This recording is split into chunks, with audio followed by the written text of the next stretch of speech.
Omega Metroid podcast. My name is Andy Spiteri, and as always, joined by Dakota Lasky. Dak, how are you doing on this fine Tuesday morning?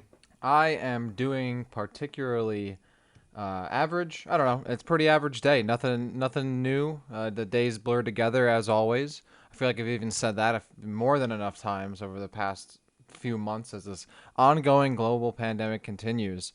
It's So, this whole working from home thing. It's yeah. just like so strange, especially, well, at least in my case, because like my hours are kind of what I want them to be now. So it's like, what day is it? What time is it? Yeah, Or should I be working? Should I not I be? definitely feel that because actually, now that you mentioned that, I was working on a project for work throughout the weekend into like early Monday morning. And then, so my sleep schedule is all messed up from that. So I feel like I've been working for over the past week just because of that. But then I had a day off last week. So my work's like the whole feel, like the time, presence and time, I can't even put words together.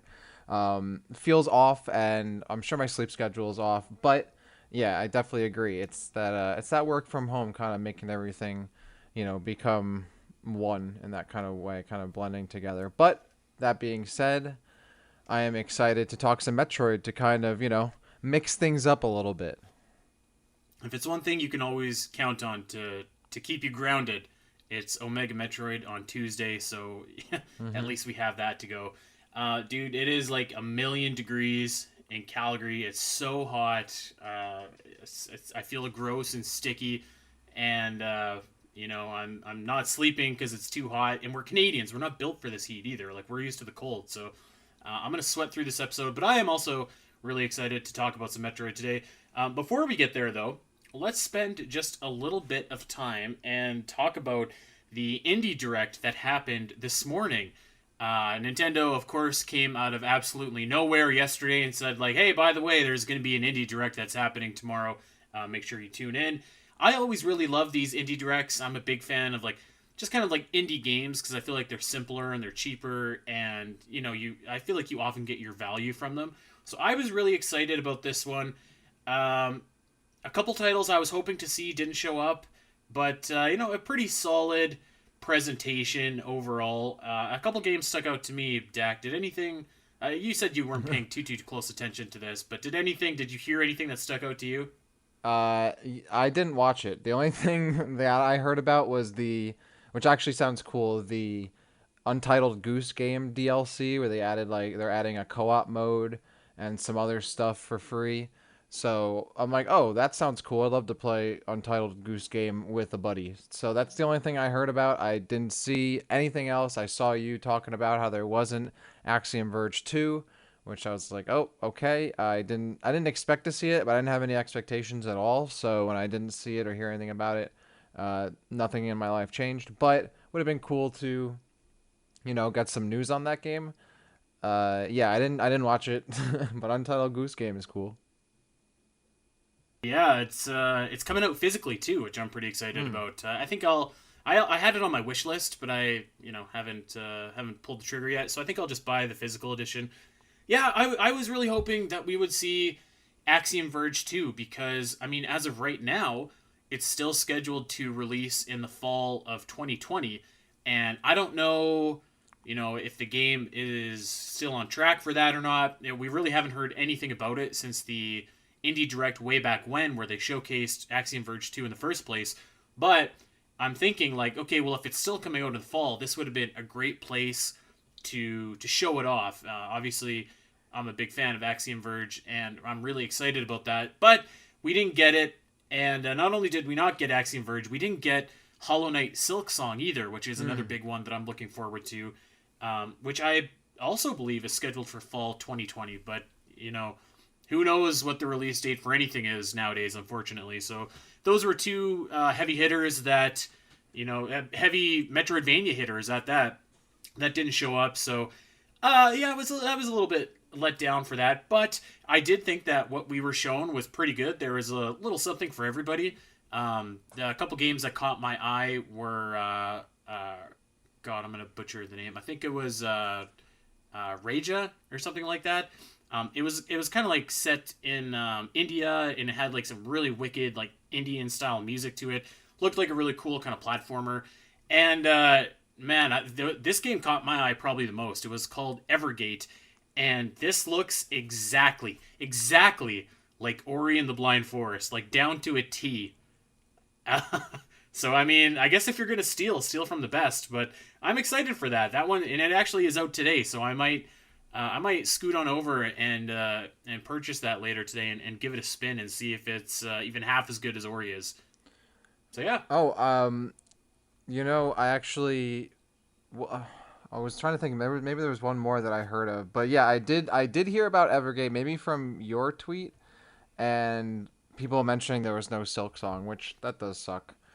But yeah, this is one of those things where I'm kind of here. I want to hear about some first party Nintendo games, and I feel bad for some of these. Well, I don't feel entirely bad because I feel like the reception for a lot of these games is good, and it's great that they get to showcase their games. But I do feel bad. Nintendo kind of sets them up to like be hounded by people on the internet because it's not like a first party Nintendo Direct, because that's like what Yeah. everybody wants, especially because they've released literally like two first party Nintendo games over the past 8 months.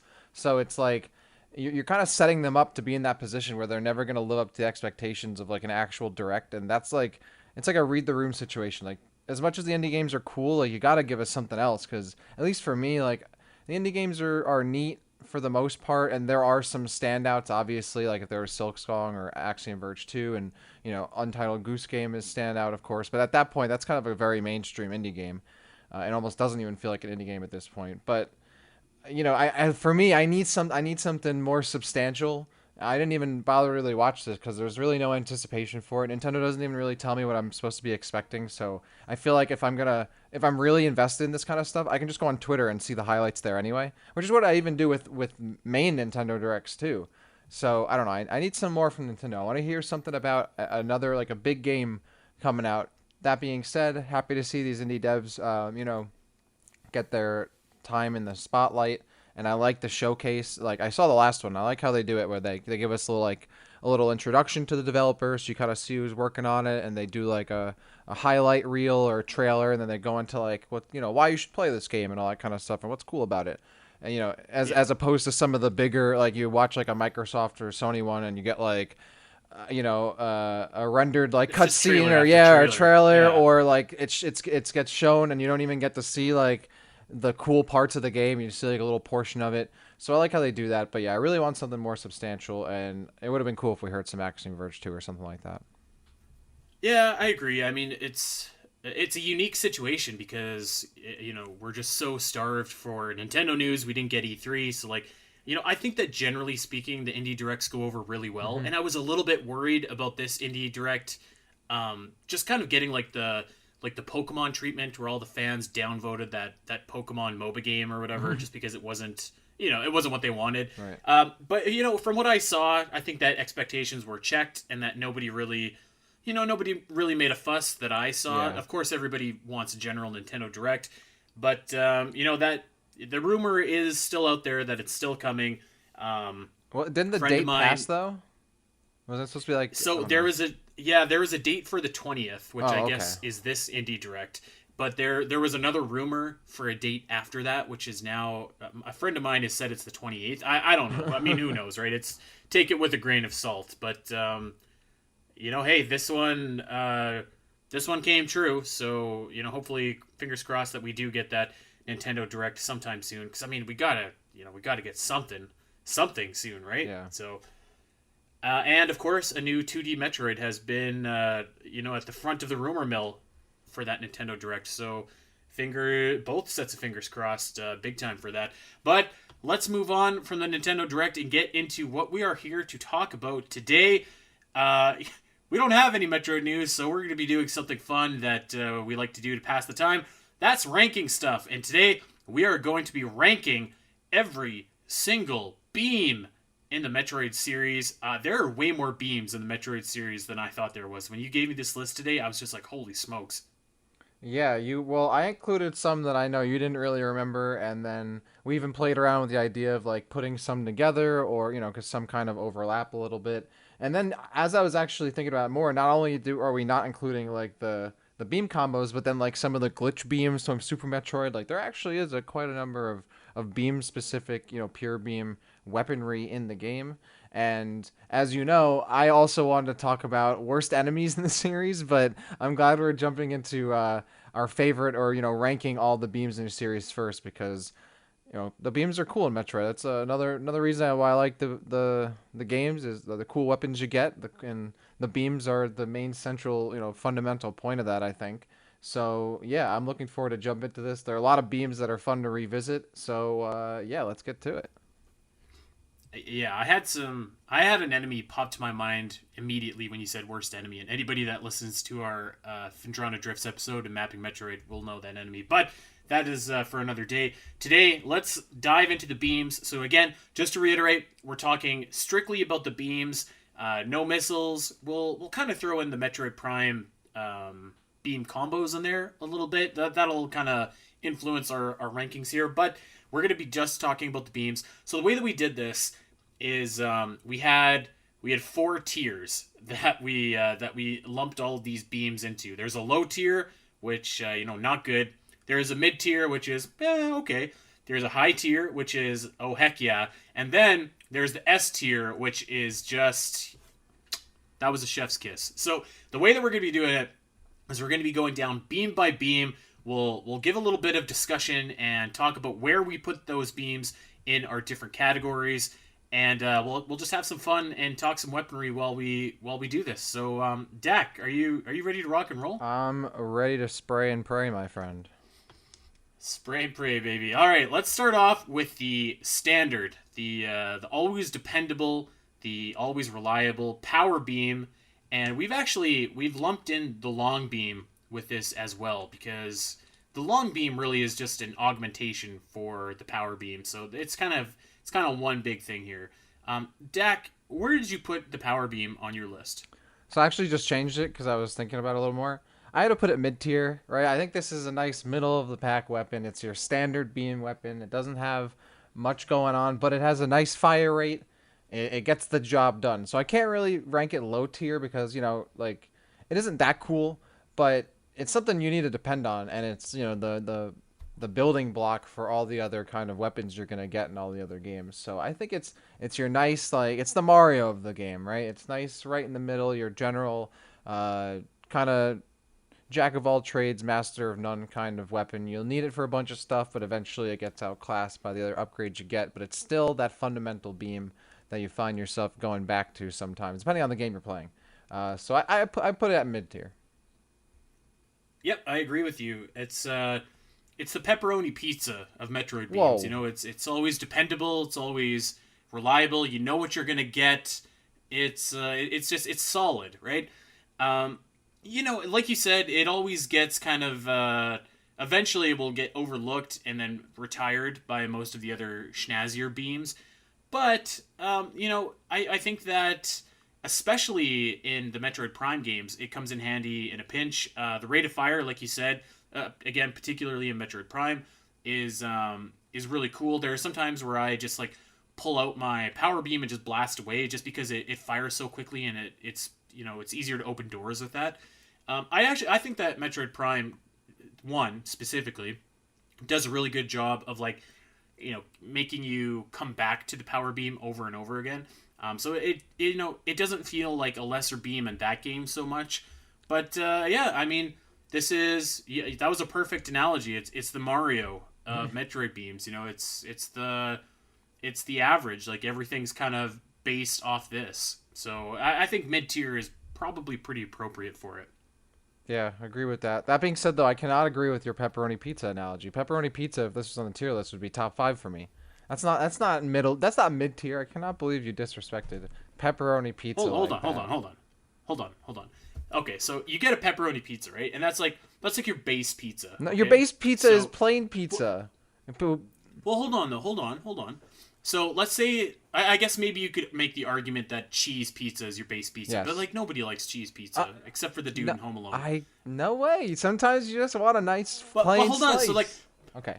all right, but so like, if you got pepperoni pizza and then you're just like, you know what, I feel like upgrading to meat lovers. That's kind of like switching over to the plasma beam, or like if you're like, I want deluxe, you switch over to the wave beam. You know what I mean? I feel like pepperoni pizza is your standard. I mean, I guess because I don't like meat lovers or deluxe, because that's too much stuff on a pizza. Now you're just like, Oh, you want some pizza with those ingredients? You know what it is though, because you've got that flimsy Jimsy New York What, pizza. dude? Okay, don't even talk to me about quality or structure of New York pizza. Okay, it's formulated specifically to deliver top tier flavor directly to your orifice. All right, so let's not. Pepperoni pizza is okay. Maybe pepperoni pizza in Calgary, right? Where I don't know what kind of meat you guys grow up there, or even what kind of pizza you have over in that country. But in We have Canadian America, beef, baby. a pepperoni pizza is top tier. Oh God. But did we even get to the next beam yet? Or are we still on we still on power? No, we're arguing about pizza. The pizza This beam would be this top show's tier. Pizza beam would be pretty awesome. That'd be probably S tier for sure. Yeah, New York pizza too flimsy. Chicago pizza's where Oh my it's at. god. Okay, next beam. Let's go. Come on. Okay, so we included the charge beam, and I'm still unsure if you know what, Dak, you go ahead because to me the charge beam almost falls into the category of like the long beam where it's just an augmentation for other beams. But I know that you said in Hunters specifically, it has some uses. I'm gonna throw this out there too. When we were making this list, it's been like so long since I played Metroid Prime Hunters. I picked it up about a month ago, but I didn't make it very far, so I'm pretty foggy on most of the beams in that game. So when we get to it, I'm going to let Dak do most of the talking. But that being said, Dak, take us away on your thoughts about the charge beam. Well, this one was hard. I feel like it's like, yeah, is it its own beam or not? Because it almost feels like an augmentation. Because a lot of beams have them, but some beams, like in Hunters, don't, and even in a couple of the Prime games or whatever.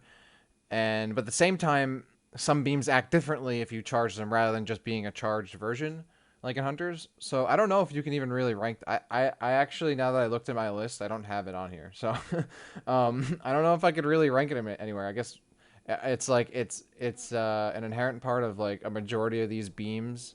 I feel like it's more of an augmentation. I don't have a ranking for it actually. I'm gonna be honest with you.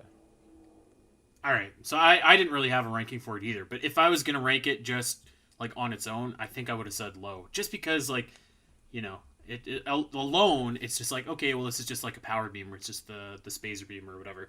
So yeah, let's move on. And speaking of, let's talk about the spacer beam, which we combined with the wide beam from Metroid Fusion, because I mean they're kind of like the same thing. I like this beam a lot, actually. I had it in my high tier. For me, it's just like, okay, this is awesome. This is the first really upgrade that you get in Super Metroid.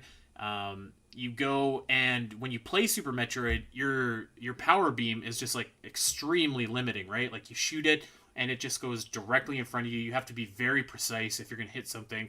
You have to be aiming right at him. Spacer beam allows you a little bit more flexibility. It widens your shot. And you know what? I always thought that it looked pretty cool. So I had this one. I had this one high up there in the high tier. What about you, Dak? This is another mid tier one for me. Like it doesn't really invoke joy or passion from me mentally, physically, emotionally, spiritually. It looks cool, kinda. It's power beam with training wheels. That's all right. It is what it is. It is more effective and lets you be a little less accurate, which is cool, and lets you move around a little more without having to worry about landing precise headshots or something. Yeah, I put it mid tier. It's again a beam that does what it does. It kind of gets overshadowed even a little bit by other upgrades, but not so much as the power beam. It's a fundamental kind of beam-ish upgrade, but it's not like an iconic one either. But it's not horrible, so right in the middle for me. I would love to see something like that in Metroid Prime, where like you can just shoot your beam and it splits into three. I think that would be really cool. Like they kind of have that with the wave beam where it splits up, but it still goes in like one straight line more or less. Mm-hmm. I think that would be like really cool in a Prime game. Yeah, I would like to see that too. All right, well, let's move on. Speaking of, let's talk about the wave beam. I had this one. In S tier. I had it ranked number 3, and for two different reasons. First of all, I feel like in 2D Metroid games, the wave beam is like incredibly useful, especially in Super Metroid when you can kind of you don't even have to sequence break. You can get it earlier than the game intends you if you know how to wall jump. So when you're in Norfair, you could go over, you can jump the spikes, you can wall jump up, and you can grab the wave beam.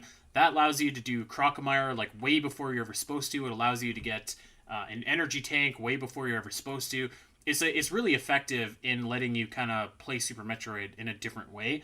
And in other 2D games, it's also quite it's a quite effective beam as well. Metroid Fusion, that's one of the last power ups that you end up getting in that game. So it kind of feels like one of the big weaponry items in that game. And then of course in Metroid Prime, I think that the wave beam, first of all, looks really awesome. I love that it is like kind of has this electrical current to it.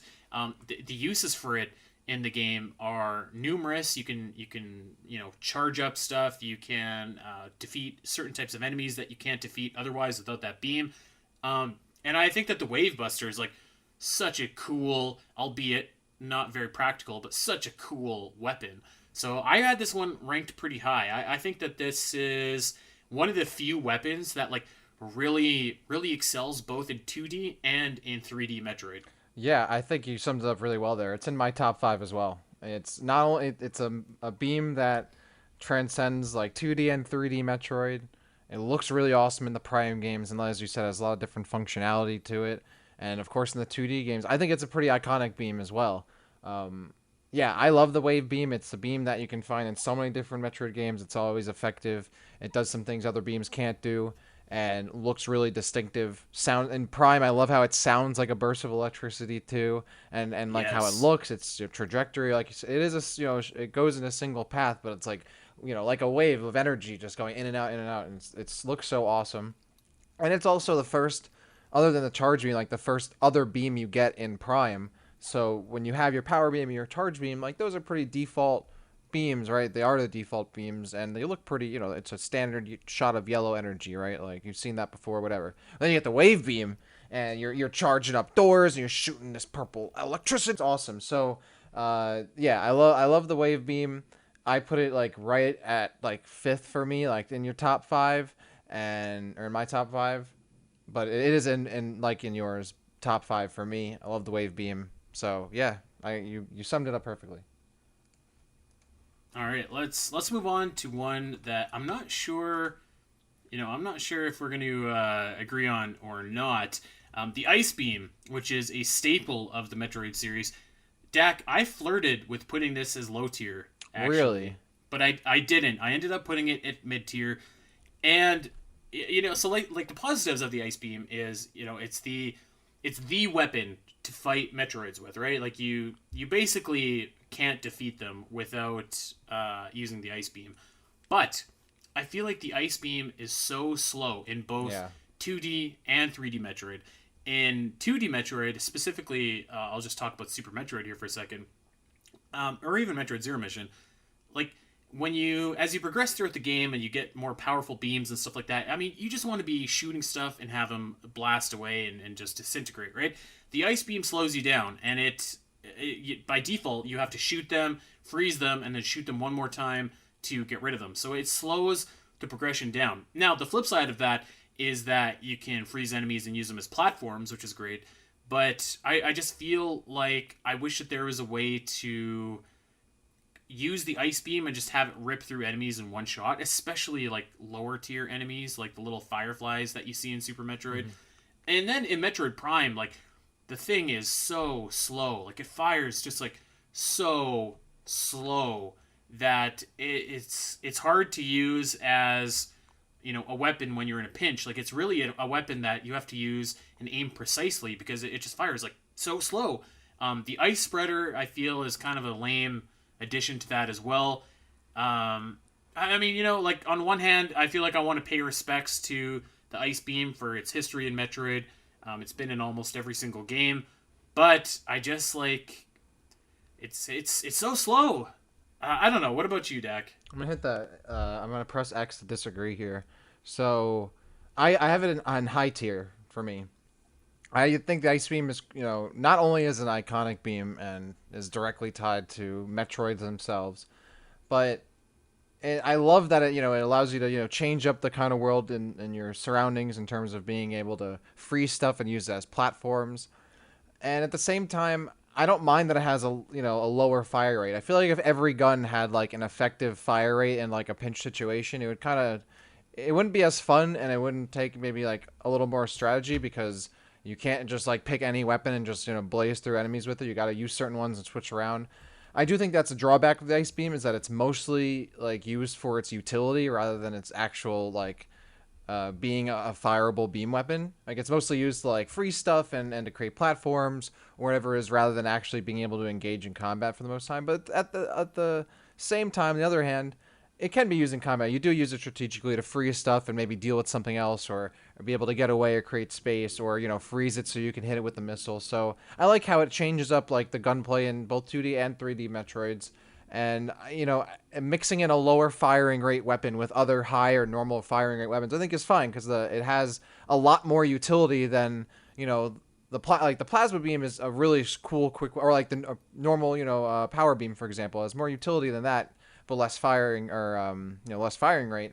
Like the plasma beam, which is way higher firing rate and can unfreeze stuff, but arguably there's more stuff you can freeze and effectively use while frozen than there are things that you need to unfreeze, especially like the Prime games, where like specifically it's only in like Fendrana where you even need that stuff for the most part. So I think Right. like the ice beam's huge utility, probably the highest for like out of, or one of the highest, if not the highest, out of all the beams in Metroid, and the fact that it shows up in so many games, and like you're shooting a big chunk of ice at someone. I don't know. I think that's pretty cool. And not top five like the wave beam, but like slightly under that, right in high tier for me. An iconic weapon, and has a ton of utility, even if it isn't the fastest one. I think that's okay and helps mix things up. So yeah, I like this weapon. I put it up in high tier. Okay, well, we'll agree to disagree and move on. Let's talk about one that I know that we both agree about. That is the plasma beam. I had this ranked at number one, the best beam in the series. I don't think you were too far behind in your tier. This is S tier for me. Um, what can you say about the plasma beam? Again, extremely effective in both 2D and 3D Mm-hmm. Metroid.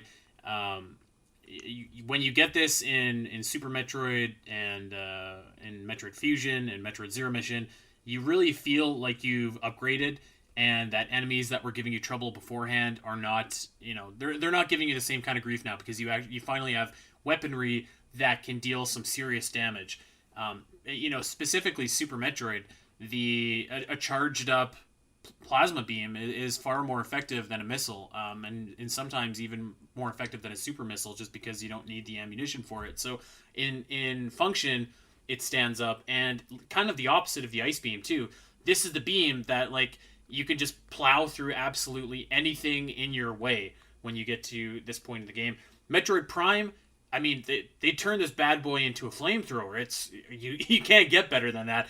It looks really cool. First of all, I mean, like it's got like lava coming Mm-hmm. out of Samus's arm cannon. It's like that just looks super badass. But again, the strongest weapon in the game, the the best, I think the best add-on in the flamethrower in the game. What can you say? It looks really awesome. The only drawback is that you don't get it until super late into Metroid Prime. But yeah, I think that this is my favorite beam, in a combination of functionality and aesthetic. This is number one for me. So the plasma is in my top five. I have it right now at second. Yeah, the plasma beam is so sick. That's your like go to. All right, I can just demolish everything. It's so satisfying to shoot. It just does crazy amount of damage. You're shooting literal plasma right out of your arm. And the Prime games, it's so sick to get. And it almost feels like a sniper a little bit. Not like an imperialist, but it feels like with that, just how your beam kind of elongates in Metroid Prime, and you get that really long shot with it's so sick. And then of course in the 2D games, like that's again like just goes through multiple enemies at a time, so you can really shred like literally, through waves of enemies. I love it. I think again, yeah, you summed it right up. It's in my top five as well. And as we're doing this, I'm kind of like looking at my like beams again. I'm like, ooh, in my list. I'm like, oh man, I might have to move stuff around a little bit. But I didn't have to move plasma, because plasma is right there in second for me. I love this beam. Easy top five. Yeah, I love how like the your arm cannon gets like really long when you Yeah. have the plasma beam. That's actually an underrated thing about Metroid Prime is like how your arm cannon like changes. Like when you get the ice beam, your arm cannon's really fat and it expands out. The plasma you get really long. Then the wave beam is just kind of like I guess less So fat the than the wave ice beam is beam. like it gets like wide but like flattened a little bit, and the ice so it gets long Yeah, horizontally, and then the ice beam gets long vertically, like it gets longer on the I upsides, guess yeah, I guess and maybe then tall yeah, rather than exactly, and then fat. the plasma is the one that goes outward. Yeah. Yeah, I just think that the plasma, just in particular, just looks so Hmm. cool in Metroid Prime. Let's move on and let's talk about one of my favorites in the series, and that is the Hyper Beam that you get after, the baby Metroid gives you power after sucking all the hyperness away from Mother Brain. I love this, man. It's not like it's not necessarily the most useful beam, and it's pretty much only a storyline beam, but just the story of the baby Metroid kind of using the last of his power, zapping away Mother Brain's death laser attack or death brain laser attack or whatever it's called before she's about to hit you again, and just charging Samus up with like the power of the enemy. I really love that story, and that propels it to an S tier to me. This is like second on my list actually. Again, it's not because it's powerful and it's not because it's extremely useful. You only have it for about 5 minutes for the duration of Super Metroid, but just kind of the emotion behind getting that beam and what that beam is to me is a really nice payoff. Yeah, I was. This one was a hard one to rank for me because as much as it is a cool weapon, it's very much like a plot device weapon. It only shows up in one area. You're kind of like forced to use it, and then you use it, and then it's over. Um, it's a cool beam. It looks sick too, right? And obviously, it like does mad damage. I put it mid tier though because it is relegated to that. You only use it in this one particular spot, and it's just kind of a plot like scenario item rather than something you genuinely get, and then are able to use as a weapon. So in that regard, it felt not really much like a beam weapon, and more of just like it's an attack you're using. Um, yeah, I don't. This one doesn't excite me as it does for you, even though I do get obviously like the story implications of it, and it is a six scenario, and it's really cool. But you're just shooting this OP beam at a huge target, so it's not like the most compelling thing gameplay wise for me. And you can't use it anywhere other than that, even if you consider that using it really at all, because you kind of have to. You don't really have a choice. So yeah, it's a mid tier for me. Yeah, I can appreciate what you're saying. I think that the story doesn't really move the needle for you, then you're not going to get a lot out of this beam. But it's always been one of my favorites. Obviously I have a soft spot for Super Metroid, so Hmm. yeah, it was high for me. Let's move on and let's talk about basically another hyper beam and talk about the Phazon beam from Metroid Prime. Dak, I've kind of been taking the leader for the last little ones. Why don't you take us away with some of your thoughts? So again, this is another like plot device beam kinda. I actually have this one at low tier. Though I think there's a good argument for Metroid or for I'm sorry for I almost said Metroid tier for mid tier, because it looks really cool. But this is a beam that you can only use in one boss battle, and you have to like stand in these stupid pools to use it. That's the biggest drawback for me. Is that it's a cool weapon, but you can only use it in one area, and you can only get it by standing in a pool of Phazon, literally in the boss fight, which is like so it's tied to that boss fight. Actually, I would say now that I say that because I'm going to change. I'm making an audible right here. Okay, I'm putting the Phazon beam in mid tier, and I'm moving the hyper beam from that we just talked about to low tier, because yeah, I Oh have to, no. because if logically if I felt like that was a mid tier weapon, but now I feel it's kind of low tier, and you don't even do anything in that like scenario, you just like shoot it kind of once or whatever, like a few times in this small little box in one fight. At least the Phazon beam in Metroid Prime is more engaging and looks cooler as far as I'm concerned. So I'm calling it audible. So I'm moving the hyper beam from Super Metroid down to low tier, and I'm putting the Phazon beam from Metroid Prime down up into mid tier because it looks cool, and at least you kind of have to move around and get into hyper mode by going into the pools. Even though I don't like the pools too much, and it sucks that this is only available in the one boss fight. But that all being said, yes, I'm gonna put it in mid tier for Phazon beam. Yeah, I put it in mid tier as well. I originally was gonna put it in high tier, but then I was like, yeah, you have to stand around on those cheesy pools Hmm. of phazon that are on the floor. I mean, it looks cool definitely while you're firing it, and it's really satisfying when the core of Metroid Prime is summoning up all the different kinds of Yep. Metroids, and like normally those would be a big pain, but you can just like smoke them away with the phazon beam. But I think that I didn't have the same kind of storyline attachment to it that I did in Super Metroid. So, all of the negatives, which I think are justified, which you said about Super Metroid, kind of apply to me to Metroid Prime. It looks really cool, but it's again, it's more of a novelty because you only have it for a couple minutes. I guess it is a little bit more engaging because by the time you get the Hyper Beam in Super Metroid, like the fight is Yeah, over, and you still do have to use the Phazon Beam in Metroid Prime. But I kind of lump them together the same regardless of that. And this one just doesn't have the same kind of emotional core to it that's fair. that the Hyper Beam does for me. So yeah, this is a mid tier for me. Yeah, I understand what you're saying there. That makes sense. Your Super Metroid's your favorite. Metroid Prime's my favorite. So like, I feel like that also is an influence too. Like I connect more to Metroid Could be, Prime. So yeah. like, oh hell yeah, the phasing beam's so sick. But I had to put it into mid tier. I gotta temper the realities and expectations of that beam. But yeah, that's how I'm feeling. All right, let's move on. Let's talk about the Dark Beam from Metroid Prime 2. I put this in low tier, and I put it in low tier for two reasons, and I'm just gonna say them, and then the floor is yours. I don't like how slow it fires, and I hate that Metroid Prime 2 uses ammo. I hate it. Floor is yours. I have it in high tier. So I totally get what you're saying. I know you don't like the ammo thing. I don't mind the ammo thing. I actually like it. So the ammo really has nothing to do with whether or not I like the beam. I think it looks cool. It's pretty much the game's ice beam because when you charge it, you can kind of like petrify or freeze stuff. I like that it's good specifically against light aether creatures, but you can't really use it against dark creatures because those like half damage. Like I like how Metroid Prime 2 does a little of that strategy. You got to take into account your ammo, what works on what kind of enemy, depending on where you are. So I like that. And yeah, it's kind of the game's ice beam in a way. It looks really cool. Mm-hmm. The effects on it, like it has this like the sick like surging purple in your arm cannon. And it shoots all these like purple like spore looking things. Like the dark burst is sick. I really like this weapon. I have a big honestly. The more I gotta really get back and play Metroid Prime 2 again. I love Metroid Prime, but like Metroid Prime 2 has so many cool ideas.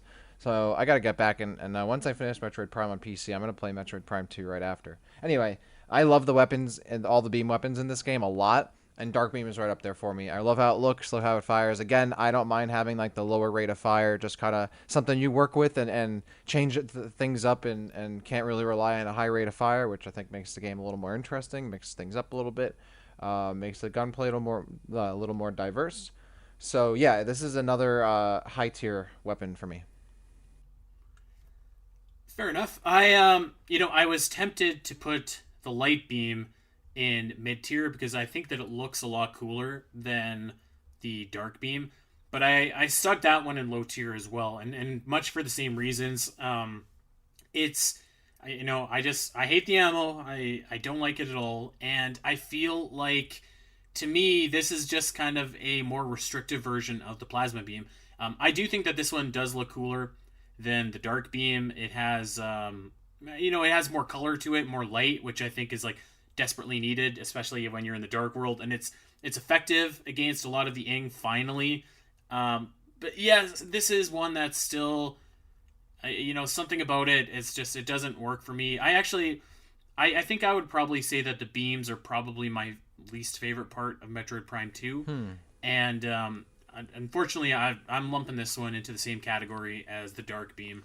Yeah, that's what I'm saying. Like for me, I love the beam weapons in this game, so it's interesting you feel that way. I love the light beam. It's like a mixture of the wave and the plasma beam because you kind of have that like plasma feel to it. It shoots through multiple things during a single shot, but like when you charge it, it has like this scatter like burst kind of shot that's more of like a wave beam. The sunburst is a really cool charge combo. It has like the wave beam effect where it kind of like widens out your gun and it has this cool glowing like holy looking light through your gun, your arm cannon. It also can recharge and kind of brighten up the light beacons. So I like that utility too. I love this gun. I think it's so cool. It looks really awesome. It's like blinding in a way, and in a way I mean literally, very much so. Really looks cool, and yeah, I like that it kind of meshes the wave and plasma and wave and plasma beams together. Even though I wish there was kind of, well, I guess there is the last beam, but yeah, I like that they kind of did that little bit with putting this beam together by mixing up those two from the previous game. But yeah, love this beam. Looks really cool. I have this one also at high tier. There you go. We have one beam left from Metroid Prime Mm. 2, and that, of course, is the Annihilator Yeah. beam. Um, I put this one in mid tier, although yeah, I think mid tier. I was gonna maybe say maybe could be high tier, but to get the negatives out of the way, I hate that it uses ammo, and I hate that this one uses double the ammo. Uh, Not a fan at all. But I will say that this beam looks super super cool. The orbs that you fire are like these little black holes. They look totally awesome. I think that when you charge up the beam and you just hold the charge and you can see like the black holes swirling around, looks like really really awesome. Um, I think that the sonic boom is cool. It looks cool. I don't know. For me, it wasn't always necessarily super effective, and I don't like how much like ammo it takes up. But I think aesthetically, this beam looks spectacular. It's just that like again, I hate using beams in Metroid Prime or Metroid Prime 2 because I'm just like I just don't like having ammo. So that's a hard thing for me to get around, but I think that this is definitely the coolest looking of the bunch. This one is actually my. If I this is right now I have it in my top five at four. I could make an argument for three, but it's 100% in my top five. This has always been one of my favorite beam weapons ever since I was a kid. It looks awesome. It elongates your gun like the plasma beam did in Prime. It has that like antimatter, like gray matter thing going on with the black holes. It looks so awesome. It has I think the best beam effects of any beam in Metroid series. Like maybe the phase beams rival it, but like it looks so sick. Like you're literally shooting like sound and like black holes and all this like antimatter stuff. It looks so awesome. I love how it also has like the utility of being able to like really turn the light beacons and light crystals into like super beacons and crystals to create them. I think that like makes them even stronger and the range gets higher, I believe. Um, that's looks really sick. It's really good against the Emperor Ing. The charge combos and all of that are in like the fully charged version looks sick, and the main shots that you fire, right? Like not only is it have a super high firing rate, which is really fun, but they also have like a homing effect too. So you have a little bit of auto aim going on, which is helpful against a bunch of enemies, or if you're just trying to like demolish everything. I really love this beam. Easy top five. And to wrap it all off, it's the Annihilator beam. Like, come on, like that is such a cool name. That is a pretty cool Coolest name. name I think for a beam. Annihilator beam. It's just so sick. I would love to see it again somehow, even though I know we won't. But yeah, really awesome beam. Easy top five for me.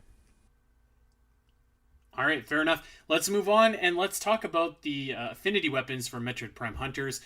Like I said earlier, it's been a long time since I played enough of Metroid Prime Hunters to weigh in with with the factual basis. So Dak, I'm really gonna just kind of turn the floor over to you, and you can go by them, and I'll kind of pipe in and give some thoughts and from what I remember from playing like God way back when. But I'll turn the floor over to you, and I'll just kind of follow your lead here. Sure. Yeah. So I'll just go kind of through them randomly. So the first one that I was gonna go through is the Volt Driver.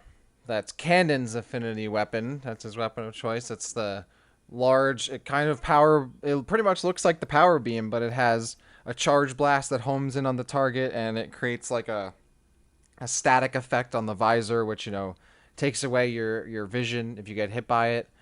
So I don't know if that really rings a bell for you if you remember that weapon. It has a pretty high firing rate. I think actually the second highest next to the power beam. So it does have that power beamness, and it does have a pretty solid like speed when the charge shot is fired. But I put this at I put it at mid tier because it's not It's not crazy good. It's pretty good. It reminds me of like a lot of like the power beam. It's not one that really sticks out too much in the memory, but it's a pretty cool weapon Right. from a pretty cool hunter. I love Candon uh, in the games. I think he's really cool Yeah. enemy. Just looking at it now, I do remember it, and I'm gonna look at these beams as you're talking, and some memories are coming back.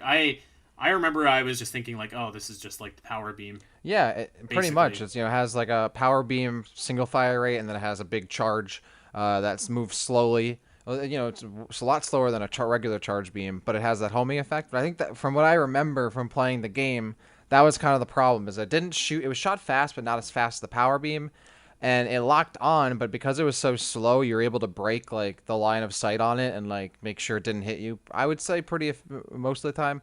I wonder if any of those Metroid Prime Hunters guys that still play like or ever listen to the show and like oh they're waiting for us to talk about which weapon's actually good or not because I'm sure they would know better than anyone else. But from what I remember, this weapon was never like super effective and I never really used it too much.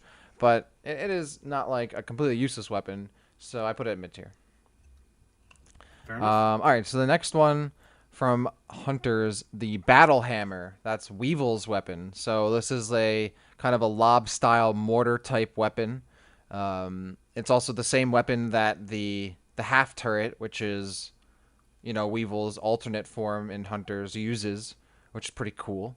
So this is a weapon that I actually put in high tier because this is like a weapon that stuck out to me in Hunters a lot. It was the good lob weapon in the game, other than Spire's weapon, which I'll get to in a bit. It exploded on impact. It didn't have a charge function, which is okay. I thought that it had a pretty solid firing rate and had pretty solid splash damage when Weevil would use it. So even though it had a little bit of a reduced fire rate, I thought this was a cool weapon. It has a cool name, Battle Hammer, and it's used by a cool character. It's a lob weapon that's not actually too bad. The lob is not like the arc or the trajectory is pretty manageable and has really solid splash damage for a weapon that's not only a higher fire rate but is also automatic. Having that automatic high firing weapon is really cool, especially in an arena shooter like Metroid Prime Hunters. So yeah, this is a high tier weapon for me. I don't know. Do you remember much about this weapon? Not really, to be honest. I'll follow your lead and trust what you're saying. All right. So the next one, the one I was alluding to previously, the Magmall, which is Spire's weapon. This is another lob style weapon. That's a mortarish type beam and has splash radius. But the weapon, the part about this beam that I always hated, and I think it's why I like the worst weapon in the game, I think, is because unlike Weevil's mortar style beam, which explodes on impact, whether it's hit a wall or it hits an enemy, right? So it'll deal that damage and automatically deal splash damage. This weapon, even though it has a little bit more damage, a little more splash radius, not only can he hurt himself with it because if he shoots too close, it'll go off and he'll get hurt. But it also takes time, I believe, like 2 or 3 seconds for the shot to actually explode. I think it is 3 seconds. So it'll bounce off stuff, which is cool. You can do like a noob tube kind of ricochet off of a wall. But for the most part, it's a weapon that I feel like you hurt yourself more than anything with it. It takes it doesn't go off immediately. So I put this at low tier. This is one of my least favorite beams in the Hunters game and overall in the Metroid series, and isn't super effective except I guess if you're playing on like a really small map like Combat Hall, and even then you can still kind of get away from it and really is almost ineffective against anyone on high ground. So yeah, not my favorite. I put it low tier. Yeah, I kind of remember this. I think back in the day, I whipped it out when I got it and used it once, and I was like, "What is this?" And I don't know if I ever used it again, except for places where you have to. Mm-hmm. Yeah. So So yeah, it, not too much to say about that one. It is one of the only lob style weapons in Metroid, and of course those mortar type weapons are only in Hunters. So the next one I was going to go over is the Shot Coil, which is Silex's weapon. It's a short-ranged kind of electrical burst shot. If you played Overwatch, it's kind of like Winston's electric cannon, but without like the automatic tracking. And I believe if I remember correctly, the more damage you do more damage the longer you fire it. So I'm not sure if that's for based on whether or not you're dealing damage. So like if you're just shooting it like at nothing and then you continue to hold it down and then actually fire on something and still do damage, or like if you have to be doing active damage to stuff. I think it's the former. Anyway, pretty cool. It doesn't have a charged attack, but instead has that sustained ability.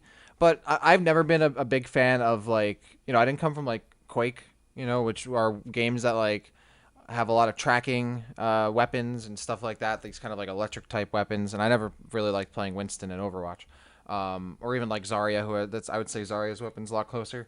I'm not really a big fan of those weapons. I love one shot or burst weapons or stuff like that, snipers. So like these kind of tracking weapons, not my favorite. I'd put it in mid tier because that being said, it's still a pretty effective weapon, and it is has that sustained attack ability or utility, which I don't believe any other weapon in Metroid has, being stronger the more it's used, if I remember. So, yeah, I think this is a solid mid-tier weapon for me. I agree. I'm not really a big fan of like the kinds of weapons where you just like hold down and like there's a weapon like this in Axiom Verge actually where like you just hold down and your electrical beam kind of finds its targets. They're typically weaker and they work really well if like you're going by really weak enemies, but I mean Metroid Prime Hunters isn't necessarily the game that presents you with a lot of that kind of stuff, especially if you're playing multiplayer. So yeah, I would say I like the story behind it. Like I'm just checking up on it now. Like Silex stole the prototype weapon. I think that's pretty cool. But yeah, this would be I'm gonna weigh in on this one actually because I do remember this one. This is a mid tier one for me. The idea is cool and like it's good to have that like a different kind of beam in the series, but just practically, eh. Yeah, for sure. Definitely a weapon that I'd like to, we'll see if it shows up in Prime 4 if we see Silex show up as well. So that'd be pretty cool. I'd like to see it return, maybe if Yeah. they change it up a little bit or keep it how it is. It's still a little of a dynamically different weapon. Well, let's move on. The next one is the Judicator, which by the name I'm sure you know is What a wicked yeah, name. another great name. This one is actually one that I tempted putting into my top 5. It's like it would be like 6 for me, I think. Like this is up there. I think I might even put it up there. I don't know. It's a really good, really cool weapon. So this is another thing I love about hunters is how the weapons function pretty differently depending on whether or not you can charge them if you can. And this is one of those weapons. So the Judicator is Noxus's super cooled plasma weapon. So it's like absolute zero plasma, and it's a weapon that can ricochet off surfaces, which is really cool. It's standard shot. It fires like a 3-shot burst. Nox can freeze people with it, and it has like a buckshot kind of close range charge function. So this weapon, like I said, I'd put it in my top 5. It's so cool. You can ricochet with it, which I love being able to do like ricochet shots. It has like that burst function, which I love, and being able to charge and freeze people. Amazing. Love this weapon. The only reason I'm not putting it in my top 5, and for those of you who've played Metroid, Prime Hunters and multiplayer, especially back in the day, the shadow freezing glitch, which I have fallen victim to so many times in my life that it has made me almost hate this weapon and Noxus. But I can't hold it against those weapons and characters respectively on their own. So I was saying that I was playing Prime Hunters about a month ago and didn't get very far. I got far enough to get the Judicator actually, and I did get this beam. This is another mid tier one for me actually. I think that like the name is really cool, and I think that's my favorite thing about it. It makes me want to use it just because I like the name. But like in function itself, maybe it's just because I'm not as attuned to Metroid Prime Hunters controls, but anything that wasn't uh, anything that wasn't the power beam, I struggled with a little bit to kind of find my bearing and find my feet using it. But I thought that the charge shot was like okay, and I didn't really use it a whole lot just because like I said, like I just found the rate of fire in that I needed to be successful in Metroid Prime Hunters was like I needed a higher rate of fire, so I would mostly just go back to the power beam. So this one would be an average one for me. Yeah, I mean, like I was saying, I would put it in my top 5. It's just the shadow freezing glitch. You don't really know what that is though. I have no idea. With this weapon, so if you use it, and so like I was saying earlier, if you have the short range like charge blast, you get like the freeze or whatever. But if you charge it and shoot it right at the ground, it will freeze people from like max range with like an invisible line of freezing energy. Like, and this was something that was abused a ton in multiplayer because you'd have a Noxus who's way out of firing range, but then look down and shoot, and you'll get frozen from mad far away, and it like completely ruined the game. So, it was a really really strong glitch that like tons of people would use online. That and like alongside hackers, kind of. That's why I stopped playing it. But that's the only reason I won't put it in my top 5, even though it probably should be there because like that would make it essentially the strongest weapon in any Metroid game. But because I've been hit by it so much, I've been hurt so many times. So I had to put it. I had to put it in high tier because it's a cool weapon. I love how different it is, and it has really strong utility, and it has that glitch, which is really strong. But because I've been hurt too many times, and broken, I'm gonna put it in the high tier. But yeah, cool weapon. Let's see All what right. we got next. The next one, the last one from Hunters, which I know you know. Everybody knows this weapon. I do know this one. This Yes. is the Imperialist, which is Trace's sniper weapon. Their affinity weapon, the Imperialist, the long red laser, high damage, high range sniper weapon that can land headshots. It's very iconic. Such a cool weapon. This one is in. I'm just gonna get right to it.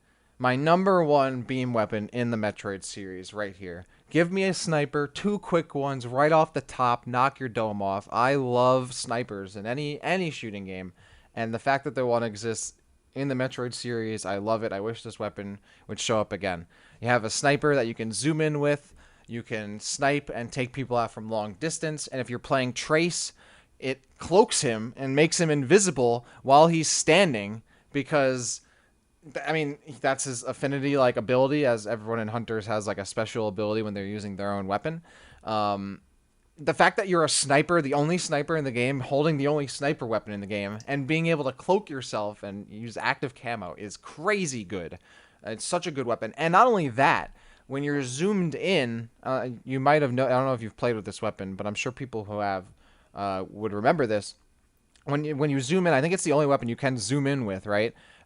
When you're zoomed in, if it shows up on a target, the game will automatically zoom in further for you, so you can even land an easier shot. But the difference with other sniper weapons that you might be able to zoom in with in other games, aside from the fact that it does it automatically, is that it'll do it even if that enemy is behind a wall. So if you're scanning a wall or happen to be going over a wall and it zooms in, the game's telling you where someone is before you even see them.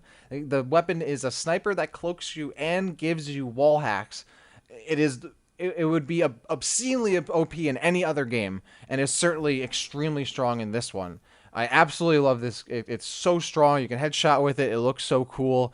And it's, I believe, the only hit scan weapon in the game. So that makes it 100% the best weapon. So yeah, this is number one easily. I would put this at triple S tier. Coolest weapon, sickest weapon, awesomely sounding weapon, highest utility. Yeah, above all, the best weapon in Metroid. You know, I remembered this weapon, but I couldn't remember the name. So when I saw Imperialist, I was just like, "Oh, what's this?" And I was checking it out, and I was like, "I remember this." Yeah, this is awesome. And like, I'll preface this with like, I actually don't really like. I don't like the idea of Metroid leaning. I mean, you guys know me. I don't like the idea of Metroid leaning into more first person shooter esque kind of tropes with like snipers and like mines and stuff like that. However, this is a pretty wicked weapon. It is like there's something very satisfying about using a sniper, but like in the Metroid universe, even if it is in Metroid Prime Hunters. I liked this one a lot too. I had it in my top 5. This is number 4 for me. I do remember like loving to use it back in the day, and by God, when I pick up Hunters, I'm gonna finish it, and I'll have probably even more to say then. But yeah, this is a really cool weapon. This weapon is so cool. It kind of made me forget my disdain for like more common first person shooter esque tropes that Hunters leaned into, and I was just like, man, this is cool. I would be so down to see this again. That's what I'm saying, man. Like this is the good stuff right here. I want to see this again. The only weapon that can insta kill, only one that has wall hacks. It's hit scan, which is essentially means that whenever you fire and you're over the target, instantly hits it, rather than the projectile having travel time. Yeah, such a cool weapon, and I totally get it, right? And it's not like I want like Metroid to become like Call of Duty or anything, but I do think there are some great things that Metroid, especially the Prime series, obviously could take from other FPS games. I think Hunters definitely did that, which is incorporating the mortar lob style weapons, the electric current, like the tracking weapons, your classic projectiles, then like a hit scan weapon like a sniper. I think having that diversity made for a lot more fun gameplay. And maybe you don't need a sniper to take out, a buzzer or whatever, or some generic enemy on a platform in a Prime gear or whatever. But hey, I think it would still be cool. I would still do it. So yeah, this is number one for me and number four for you. So obviously a top tier weapon. And the last one we're covering here It's a in good one. Hunters. So I'll let you take over. All right. Well, you did a good job there, Dak. That was, very insightful. I feel like I'm inspired to like finally pick up this game and finish it again. Because I'm stuck on that and I'm stuck on Metroid Prime Pinball, which I don't know which one is more embarrassing to say. But yeah, let's move on. Let's talk about the Nova Beam from Metroid Prime 3. I had this one. I had this one in my top five, just kind of at the bottom, number five. And I'm going to be super, super superficial here, but I really like it because it's green. I just think it looks really cool. Like the beam looks really awesome. It's a wicked looking green beam. It's obviously very effective. It's a very high powered weapon. I don't really love how you use it in conjunction with the X-ray visor in Metroid Prime 3, but this is basically the plasma beam of Prime 3, or the higher powered plasma beam of Prime 3. One of the strongest weapons in the series. I think that it just looks really cool. I'm a sucker for those green beams, man. What can I say? It's a really cool looking beam, and that alone puts it at number five for me. Nice, yeah. I don't think we're too far off. I have it in top tier. I couldn't put it in top five just because there are other cooler weapons for me. But yeah, it's green. It's like a green plasma beam. I don't know. It's cool. It feels awesome to shoot. It looks cool. It has some pretty good utility. I think it could shoot through phasite or whatever. So it's kind of like a wave beam, plasma beam mix a little bit. Um, but yeah, nothing more I can really add on that one. That it's a cool beam. It has some utility to it, which that's what I always like in my beams. It has to look cool and has to have a little bit more functionality other than just shooting. So, Nova Beam does mark off those check boxes, right? Towards around mid bottom of like high tier, but yeah, high tier for me. All right. Let's talk about the hyper beam from Metroid Prime 3. And I had this one high tier. And Metroid Prime 3 is really funny with beams because really you acquire the hyper beam at the beginning and like this is your go-to throughout most of the game. Um, it's not your typical hyper beam that we've seen before in Prime or in Super, whereas like you actively use this hyper beam throughout the entire game. I think the way that they implement it is really smart, where like you can only use it for X amount of time before you like literally overdose on Phazon and die. So it doesn't feel like it feels OP while you use it, but it doesn't feel like you're kind of breezing through the game because you can only use it for a little bit of time. I think that the design was really smart. I think that the beam itself looks pretty cool. But I'm giving it the high tier treatment just mostly because I think the design and the implementation was really clever how they did this. Yeah. And it also kind of like Metroid fans for a long time were just like, man, I wish I could play a game using the hyper beam, and they were just like, okay, here you go. Yeah, that's why I put it in my top five. It's number three for me. I love this beam. It's exactly that. It's like, hey, what if we just got the phasing beam, or whatever, or or the hype beam, and you could use it wherever you want. And I'm like, yes, all right, awesome. That's what I'm talking about. And it is like an OP beam. It's like you're just crushing whatever. You go into like hyper mode, and just you're a tank. You're a beast. You're Master Chief on the battlefield. But it's limited. So you can't just do it all the time. And that's great. It's the balance you need for that kind of weapon. It's top five for me. It looks so awesome. The game looks awesome when you're using it. It has a cool strategic limit. So you can't just, use it all the time or use it like super indiscriminately. You do really have to pick and choose. And I love like the lore implication of it. She's like using the phase through the PED suit, using the phase in her body to like fight enemy. Like awesome. Corruption did that so well. And this is certainly one of the byproducts of its really solid design and story and implementing phase into the game. So yeah, love this beam. Top 5 for me. Looks so cool, and of course the hyper beam. So how can you not love a beam called hyper beam? Well, I guess you can if it only shows up for like 2 seconds in another game. But in this game, Yeah, it's cool. So yeah, that's the top 5 for me. I actually like. I'm thinking about this, and I'm like, I think I could justify swapping the Nova Beam and the Hyper Beam from Metroid Prime 3, because I do love when beams have like storyline implications behind them, which is why I'm such a big fan of the Hyper Beam from Super Metroid. So yeah, I think that that's really cool. Let's move on to our last beam here and talk about one. the diffusion beam.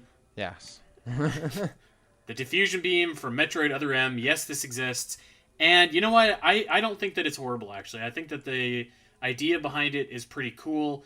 It's like basically a charge shot that you fire, and it kind of like explodes on impact and then creates a chain reaction of different explosions. It doesn't look super flashy, so I couldn't put it any higher than mid-tier. But I think that the idea and the usefulness behind it is solid. Uh, Man. Oh, but before we talk about this one, I think also I want to say that obviously this is from Other M, a game I just don't like, and then this weapon, this beam weapon, I put it low tier. It's okay. I guess it's kind of cool when I mean it's a charge beam with splash damage, I guess. Um, it can't even come up with a cool name on its own, right? It was essentially they took the diffusion missile from Metroid Fusion and they just made it a charge beam upgrade. Just looking at this weapon in the game it comes from just fills me with vitriol. But no, it's all right. I think there probably is a case to put it in mid tier because it has some kind of utility. Because I guess you can attack multiple stuff at a time with it. But it's really just, I guess, a charge beam with, splash damage, which is okay, cool. Yeah, this is the low tier for me, but I guess there could be an argument for mid tier. I guess it doesn't invoke much passion or thrill in me, Andy, and it's just, it. I'm gonna be honest. I didn't think that it would. So Well, I'm glad. that's fine. I think for me, it's not like it doesn't have utility until it lands on anything. So otherwise, it's just like a charge beam. Other than that, it doesn't have anything that you immediately can tell it's going to do something until it lands, and then it does. If you're fighting a single enemy, I don't even think it really, like, does too much, I guess. It's for a pack Yeah. of enemies for sure, and like I feel like again the idea is really cool, and I like the idea, but it also doesn't look very flashy. Exactly. Which is too bad. It's very understated, and I think that if the beam, like, if there were like swirling colors around and like a chain reaction of like, like purple or greens or something like that, like something that actually showed like diffusion or something like that, rather than it's basically just a charge shot that kind of has a slight ripple effect that you can kind of see. So yeah, the idea was cool. The execution was it wasn't offensive to me. I thought that it was fine. It's just it's pretty pedestrian, I think. Pedestrian is a good way to put it. The pedestrian beam for sure. Yeah. All right, you know what? We're running long, but I'm going to throw actually 2 bonus beams at you and just really quickly tell me where you put them. So, it's not a beam in the truest sense of the word, but you can damage stuff with the grapple beam. Where do you put the grapple beam? Oh, that's a good one actually. I didn't even think about that. Grapple beam's high tier, man. Grapple beam has to I be think the that's high high tier. tier. Not only you can Yeah. damage people with it, but the utility, bro. And it's not only just you can damage with Yeah. it. It's you can, attach to rippers, swing, you attach you to can platforms pull. and grapple hooks and all that. I wish you could grapple and shoot at the same time in Prime. So yeah, but still, it's in the original. I don't know, but either way, I also kind of like that it has its own like thing aside from the arm cannon a little bit. So it's not really an arm cannon beam, but it is cool. It is a beam. I like it. You put it high tier as well? Yeah, that's a high tier. Okay. If not for like the Skytown segments alone in Metroid Prime 3, that's Right. a high tier. where like you grapple and shoot. Like that's awesome. Well, I can I throw one at you And though. then yeah, sure. So this is not really a beam, but if you remember these from Metroid Prime 2, when you're fighting Dark Samus, I believe the last time, you're able to use the Phazon bullets, the kind of those Phasian shots that are like really quick. Yeah, yeah, yeah. Those are kind of cool. Those are kind of cool. Yeah, those are I, kind of I, cool. I just think that that's like a really spectacular fight in general. So even if they kind of sucked, I'd be like, well, everything else makes up for it. So like they're pretty cool. Very true. Very true. I agree. Okay, last one here. The Zero Laser from Super Smash Bros. I wasn't sure if you were gonna ask about that because I saw. I wasn't going to, but I was like, you know what? I think we gotta throw this in here. Oh, the Zero Laser. So, I mean, obviously, I remember this from the original Brawl trailer, right, where they revealed Meta Knight and Pit and Wario and Zero Suit Samus and all that, and I was Yes. like, whoa, like that was sick. And then, oh my God, Zero Suit Samus. Like, well, that was awesome. Zero Mission's a cool game. Um, it's a cool final Smash. I think now because like where we are in Ultimate, I like that it's not like a cutscene super, which is like almost every Ultimate character's super now is like a hit into like a cutscene, which kind of gets boring. I wish they didn't do that. Like Brawl had a cool idea of giving everyone final smashes that were like interactable for the most part, and now it's just like cutscene supers, which is like whatever. So I kind of always like that. It's really awesome. I wish they would give us that in the games. That'd be cool to play with, and maybe it would still put you into Zero Suit mode. Yeah, this is a cool weapon, iconic weapon too. I don't know where I'd put it though. I don't really No, like it. Yeah, no, I don't like it. As a final smash, I mean, it looks really cool, but like as a final smash, it's like just kind of ho hum, and I think it's because of what you just said. Like it's so easy for people just to like jump that's around true. it Yeah, or like it's jump not very above it. good. It's like and it takes you forever. Like you're just like and it like you're just sitting there and you've got this big beam coming out and like everybody's already had like forever to get out of the way and like it's embarrassing. You're just like you're still shooting the rest of your Zero Laser and like everyone's like, okay man, when are you gonna be finished? Let's get back to this fight. And you're like, well, sorry. Yeah. You know, it's okay. It's okay. I liked it. I liked it more when you had to fire off the beam to get into or to play as Zero Suit Samus. That's true, though. You didn't have to fire the beam actually. If you did the Well, D-pad yeah, thing, okay, you could skip that. yeah. Yeah, but that's true. They For the most part, yeah, though, yeah. that was I like that. But you're right. It does even though I like that it's more interactable. It is kind of very easy to dodge. It makes you super vulnerable. I will say though, one thing I do like another thing I like about it is how it makes the arm cannon look. It has like the ring that like expands and floats around it, and like there are pieces floating around the arm cannon to like I guess adjust for the bigger like I don't know size of the beam. And there's that huge like firing reticle. I think that looks really cool. I would be down for more like beam cannon configurations that kind of have like floating pieces or change it around really more dynamically than that. So I thought that was cool. But yeah, it definitely has those drawbacks, and probably Samus might be better for it if she just had a regular cutscene super. But it is what it is. It's still pretty cool weapon. If it showed up in the Metro games, I think that'd be pretty cool too. Though I think we kind of have a pretty solid equivalence at this point with like the hyper beam and all that kind of stuff. Yeah, I think so. Yep. All right. Well, we're finally here. We're finally at the end of all of the beams in the Metroid series. We ran a little bit long, but I think that we had a lot of good discussion here, Deck. I agree. I was glad that we included the hunters beams, and there are a lot of beams in the franchise, and really sum it all up. So, and a lot of cool ones too. I hope we could. I really hope that Metroid Prime 4 gives us a lot of cool new weapons, and a lot of new beams. Because, being able to have a huge arsenal of different utility and different uses from beams would be really sick. I really hope they do that and don't skimp on the beam upgrades like a certain game did. So yeah, I really hope we. Metroid Prime 3. Yes, that's the one I was talking about. Yeah, I really hope we get this. I would love to see some of these again. If I could use the Imperialist in a console at Metroid Prime game, I'd be in love. And hopefully we had some cool new ones. But yeah, it was fun going through all these. And I think for the most part, I think with some exceptions, there were definitely some that we were like lower high. But I think we had a lot of similar picks too. I think so. Yeah. I think that there is maybe a better chance than we think of some of the Metroid Prime Hunters weapons coming back if Silas does indeed show up in Metroid Prime 4. Because like I'm this is probably an episode for another day. Like I'm fairly convinced that if it's not in the base game, there's going to be DLC where like you play as Silex. So we'll see. See. I hope we hear soon. I would love some news. No kidding.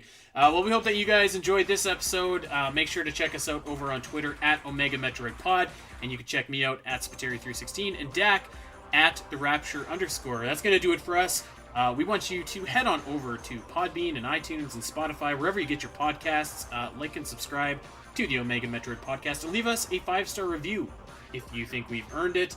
And the most important thing you can do is recommend us to a Metroid fan in your life. Tell them where they can get their fix. With that being said, guys, we will see you next week.